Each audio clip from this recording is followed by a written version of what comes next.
Hello, good listeners, and welcome to Tales from the Mennonite Heritage Archives. I'm your host, Dan Dyck. Today, we're taking a look back at Christmas-time food and family traditions from our past, with help from author Norma Jost Voth. Norma's ancestors came to the USA from the Molochna colony in Imperial Russia in the 1870s. She was born in Hillsboro, Kansas in 1923.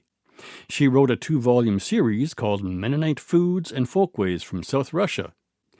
Over the centuries, many Mennonite foods and recipes were picked up and adapted during migrations and stayovers in various countries. Their Frisian and Flemish menus from the Netherlands began to include ingredients and flavors enjoyed by their Polish and German neighbors.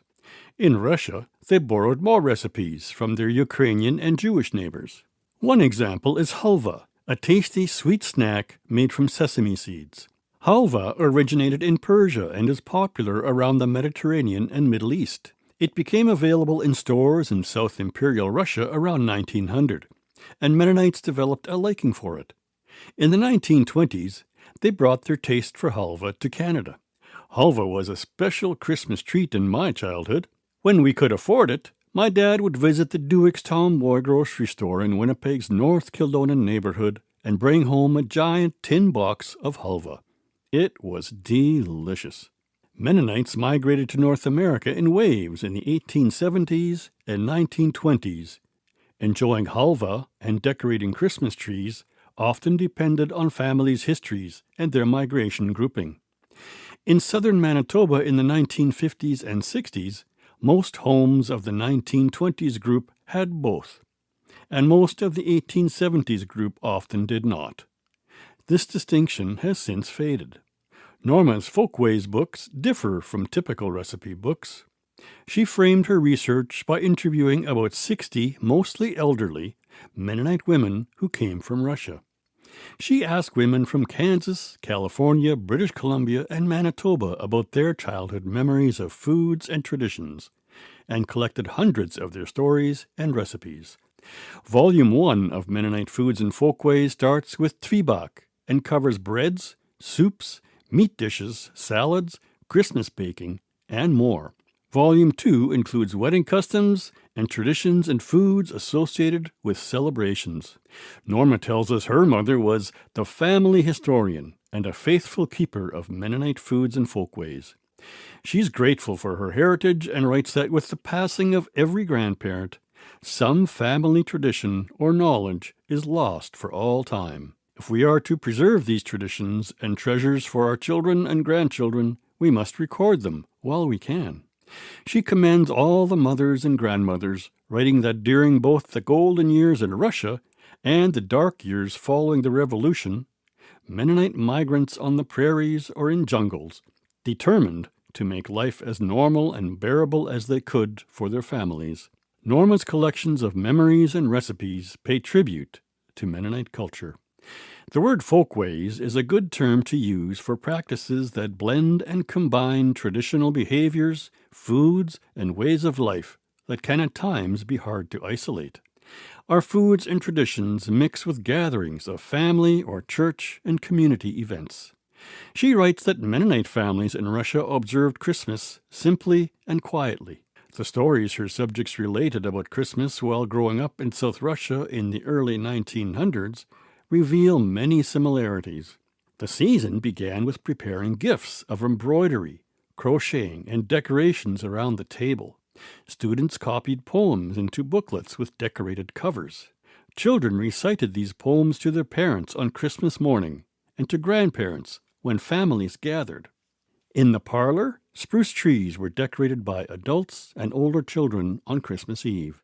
At the Christmas Eve church service, next to a tree lit with candles, children recited poems, sang carols, and presented plays, all in German. The nativity story was very special to them. After everyone sang Stille Nacht, or Silent Night, excited children received little bags filled with nuts, hard candy, oranges, and a storybook. At home, before bedtime, children set plates on the table for the Weihnachtsmann, or Christmas man, to fill. Early Christmas morning, the children woke up, thrilled to find their plates filled with nuts, an apple, sometimes an orange, or cookies. Girls often received gloves, an apron, a doll, and German storybooks, while boys got a carved wooden horse, a penknife, or a hand-sewn shirt.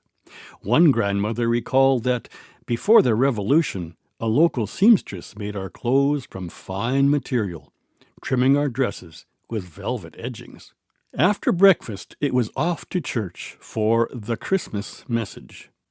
After the Christmas Day service, families returned home to dinner, and with visiting relatives enjoyed baked ham, fried potatoes, cucumber and beet pickles, 2 kinds of bread, and cherry or plumamousse, a sweet fruit compote. Later on in the day, coffee was served for a light meal called faspa, along with zwieback or buns, butter and jam, or watermelon syrup. The children drank prips, a warm beverage made from roasted barley. Often, on the second day of Christmas, members of extended families arrived. Celebrations lasted for 3 days or longer, with some family gatherings continuing until Epiphany. On one farm estate, servants and farm workers joined the family to sing carols in the large parlor on Christmas morning. But later, during the communist regime of the 1920s and 30s, one contributor says that Christmas was no longer celebrated. Outwardly, they celebrated New Year, but deep, deep down, they were celebrating the birth of Christ. They were usually humble gifts, cookies on a plate, a real treat, for we rarely got candy. Some cookie recipes were special treats made only during the Christmas season and remain popular among Mennonites. The appetizing aroma of peppermint cookies, jam-filled cookies, and pepper nuts continue to fill kitchens of some Mennonite homes today. Peppermint cookies, or Pfefferminzkuchen, were known in Russia as gruzniki and required an ingredient called baking ammonia. Not commonly available in stores today, bakers replace it with baking soda and powder, which is dissolved in cream or buttermilk, with peppermint oil providing the flavor. Peppermint cookies invoked a sense of nostalgia among Voth's interview subjects, who noted that peppermint cookies were especially popular. The cookies were white, soft, and had a special fragrance. Children were always so glad for these cookies. Fresh peppermint cookies were stored in a 5-gallon crock. Some accounts recall that in Soviet times, during the famine, people had nothing to eat at Christmas, but somehow they scraped together a little sugar and flour and baked a cookie. Jam-filled cookies, some families call them jam-jams, were called pryanika in Russia. An appealing ingredient for children is their jam filling. A soft dough is rolled out, cut in circles, filled with a spoonful of jam, and folded with edges sealed. One interviewee noted that the soft dough makes it easy for the filling to run out, adding that, in Canada, wild plum or gooseberry jam is used, both of which gel quickly and will not run. After baking, the warm jam-filled cookies are glazed with thin icing, a sweet treat. Peppernuts, called Pepanate in Low German, are perhaps one of the longest-standing Mennonite Christmas treats. What made peppernuts special a century or more ago was the assortment of spices. The spice trade in the Middle Ages brought exotic, expensive spices from Arab lands into Europe. In the 1600s, the Dutch East India Company made them more affordable. Peppernuts are also made in the Netherlands, Scandinavia, the Baltic countries, and northern Germany. Some recipes can be traced from Danzig to the Molochna colony in Russia to Winnipeg. For some families, Christmas had truly arrived when the smell of baking peppernuts permeated the house. Voth tells us that our grandmothers in Russia baked very plain peppernuts. The process involves a dough that is shaped into long, narrow rolls and snipped into small, button-sized pieces, and then baked long enough to make the finished cookie quite hard. Storing cookies in jars or crocks in a cool place for weeks allowed spices to blend. Today's versions may include candied fruit, nuts, and might be soft. In Russia, Most pepper nuts were so hard you could hear them crack when you bit into them, says one account, and you kept them in your mouth to dissolve like hard candy. Fathers liked to dunk them in coffee. Some versions were meant to be soft, placed close together on the pan, then broken apart. Other versions are yeast-based, sweet and spicy buns with nutmeg or pepper. Pepper nuts have been so universal to the Mennonite experience that Voth's first book focused entirely on that Christmas treat. She lists spices used and their historical and tropical origins. Some were first brought to Scandinavia by Viking sailors. Cinnamon bark, aniseed, cardamom seeds, white pepper, cloves, ginger root, and nutmeg seeds all come from tropical and faraway lands. Historically, pepper nuts were exotic treats for Mennonite children. Some liked the pepper because it gave the pepper nuts a little spicy hot flavor. Christmas festivities flowed into celebrating the coming New Year, and mothers traditionally prepared additional treats. On New Year's Eve, people dressed in their best Sunday clothes to attend an evening service called Niejoasch'owend, or New Year's Eve. It was a time of gratitude and reflection on the past year. Some services began at 9 in the evening, and singing could go on till after midnight. On New Year's Day, preparations were made for more visiting and yet another homemade treat. New Year's cookies, also called Niejoasch'owend or portseltje, are fritters that roll over while deep frying. Voth suggests the tradition may have come from the Netherlands in the 16th century, for the Dutch still make fritters called Oilie Bollen.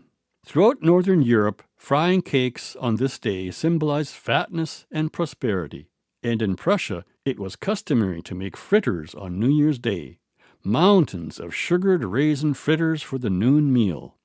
In the Russian Empire, Mennonite women continued their old West Prussian tradition of baking portseltje, and later in the Americas. To make portseltje, a raisin-filled yeast dough is dropped by spoonfuls into hot oil. While cooling, the puffed-up golden fritters are dusted with icing sugar.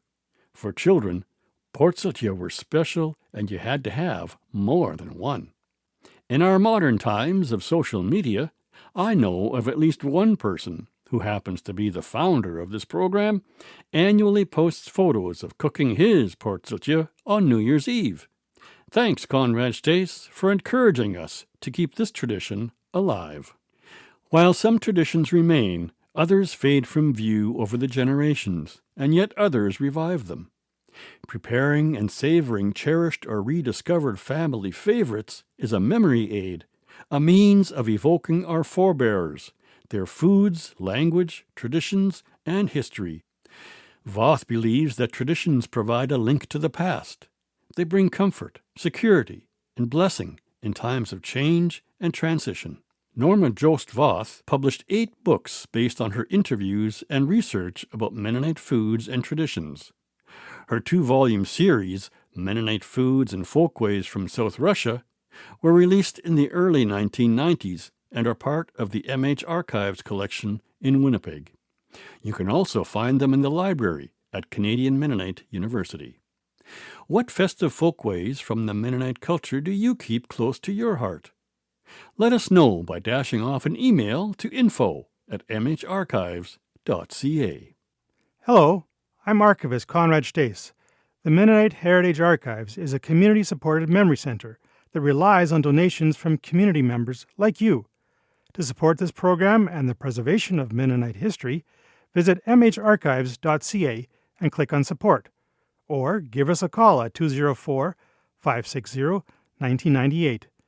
Thanks also to our partners, Canadian Mennonite University, the Centre for Transnational Mennonite Studies, Mennonite Church Canada, and Golden West Radio. Today's story on festive foodways and traditions was researched and written by Helene Workington and edited by yours truly. Thanks to the Tales team of Conrad Stace and David Klippenstein. For our next episode, we'll bring you a story by Gerhard Entz called First Christmas 1926, depicting a first Christmas of newly arrived Mennonite refugees from the Soviet Union. I'm your host, Dan Dyck. May the aroma of spicy pepper nuts and the comforting sweetness of raisin-filled portseltje linger in your kitchen this season.